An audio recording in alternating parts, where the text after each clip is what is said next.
YouTube, welcome to Verbal One, and I'm your host, Big Verb, aka Scare_Nation on Twitter. If this is your first time checking out the channel, please like and subscribe and be a member. Set your notification bell as well. It's one take. You already know how I do it. We're talking about Florida sports, and of course, this is football season, so we're talking about the Dolphins' heartbreaking playoff ending killer last minute thriller on the Las Vegas Raiders. Y'all play that back and y'all tell me how that sound. But the Dolphins did it again. It was a big game in Las Vegas. Of course, the Raiders needed it badly, just as badly as we needed it. It was meaningful football. If you check out my last video post, I titled it "The Playoffs Start Today." And that's exactly what type of atmosphere it was when the Dolphins went to Las Vegas and played against the Las Vegas Rams. Las Vegas Raiders is going to happen. And it was a big game. It was a real big game. It's a lot to talk about. I know guys have done deeper dives and dives deeper about it, but here on Verbal One, and we do it how we do it. Tua went in and started the game. He started the game just like I expect him to start it. Mistake-free ball. He missed a lot of open guys.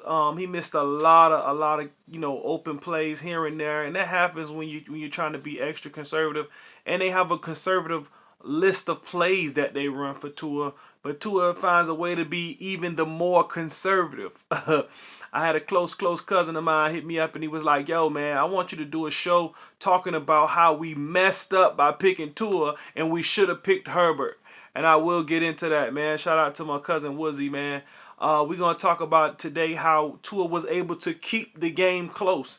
It was a lot of situations and circumstances in which, you can say a interception or a turnover could have happened in those plays, but they didn't. The Dolphins were able to run the ball just enough to keep the game close. The defense was able to hold up long enough, which happened to be the fourth quarter when Nelson Aguilar was able to make the big play, the wide receiver out of USC, who was drafted by Philadelphia and then let go because of drops. Yeah, he dropped one that night. He sure did. But when it all counted, and him and Byron Jones was one-on-one in the fourth quarter, Carr was able to hit him over the top. It was nothing McCain could do. It was too much grass. But in between those plays, in between when things really started getting crazy, in between before the fireworks started popping off, the Miami Dolphins played sound defense. Xavier Howard made a play or two.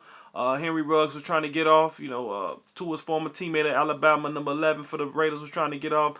And, of course, the defensive player of the year held it down. Xavier Howard held it down.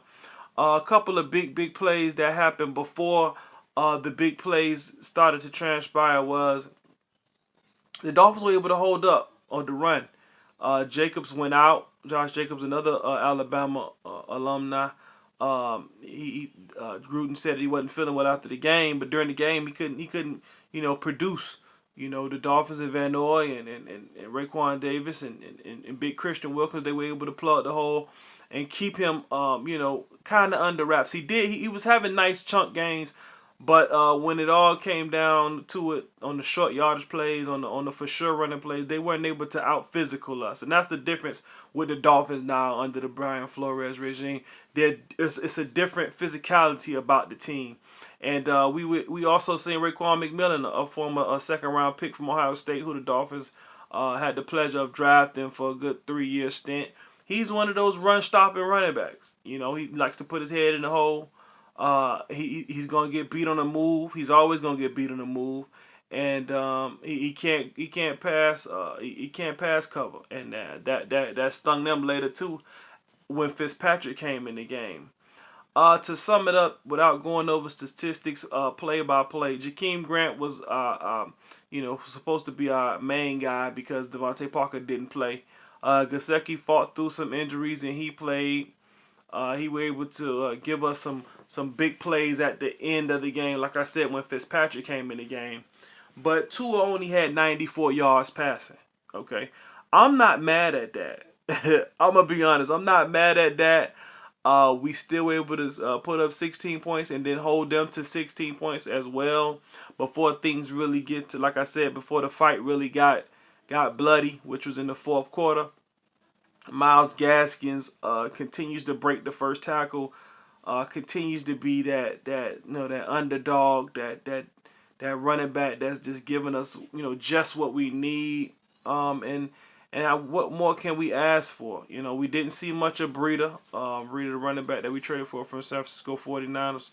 We didn't see much of him, 22. We didn't see much of him. Ahmed came in and gave us a play or two, but Miles Gaskins, 37, was outstanding. Devontae Parker told us in the beginning of the season that he wouldn't miss a game. He doesn't want to miss games. He felt like he missed enough games. Well, he missed Saturday night's game. We can't hold that against him if he's injured. He's injured. But I do feel like the team needs a receiver. And we'll talk about the draft. We'll talk about the positioning. We'll talk about those things as well in future episodes, because after week 16, we the Dolphins now currently have the third pick, which they own from the Houston Texans. They on their first round pick and also their second round pick. So now they have the third pick, and then they have wherever they may fall after the playoff picture unfolds. So the Dolphins are in good position. I think Chris Greer was able to set up some outstanding positioning, and I think that he's setting himself up to be the lead dog in the division. But we'll see how things turn out. As you look at the Monday night game, Josh Allen is doing what he does against New England, and New England's, they can only do so much with all the players that opted out and, with the players that they have currently available to them. But Josh Allen is the lead dog right now in that division. He's completely head and shoulders over all the competition as far as quarterbacks are concerned in this division. You got to give the Bills Mafia their due. But the next upcoming game is the Dolphins and the Bills, and that's gonna be Sunday, 1 p.m. Eastern time. And the Dolphins got to bring their hard hat because we need this game. Seeing that the Bills won this game, losing that game wouldn't, mean as much to them as losing the game would mean to us, of course, because they've clinched the division. They're a 12-win team. And the chips are, on their side, so they could rest a player or two and see where they go from there, and and play it like that. But we're in a situation where we need this game. The Dolphins need this game. They don't need to wait on another team's ability to win or lose for that outcome to be given to them. So where we are now is the final meat and potatoes of the season. That win over the Raiders was big because of the way that it happened. I know I'm jumping backwards and forth, but like I told you, this is one take. We don't do edits here. We're talking about the way that Fitzpatrick had to come in the fourth quarter to take over for Tua Tagovailoa, and just take over for the offense to provide, like what Flores was saying since the game. He's been saying this all weekend, is a spark.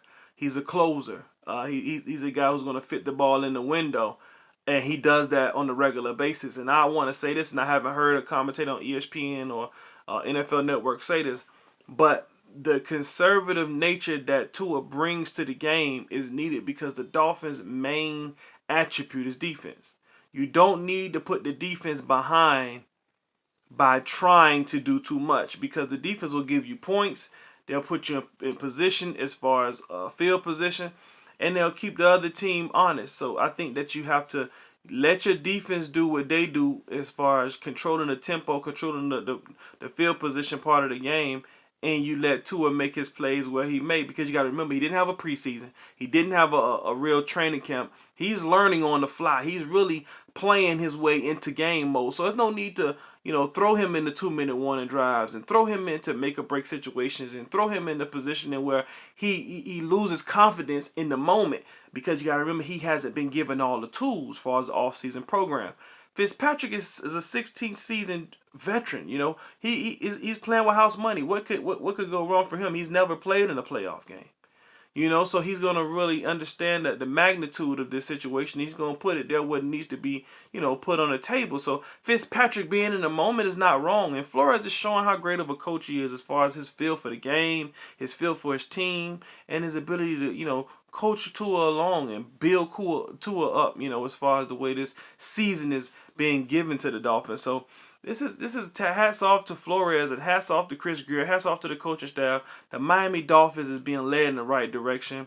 And coming into this last game of the season when we play against the Buffalo Bills, it's going to be a tough game for the Dolphins, because the Dolphins don't usually win games like what they won against the Raiders. They usually go ahead and throw themselves out of the hunt and leave it up to another team to get them in the playoffs. They usually do that. I don't care how good the defense has been. When Patrick Surtain and Sam Madison was there, when Zach Thomas and all those boys was there, it always was in another team's hand, and they always went into the wild card game and got smoked. And that's been going on for years. You know, Marino was going through all that, and that's been going on for years. But the way Flores is leading this team is different. A player like Marino could have played on this team.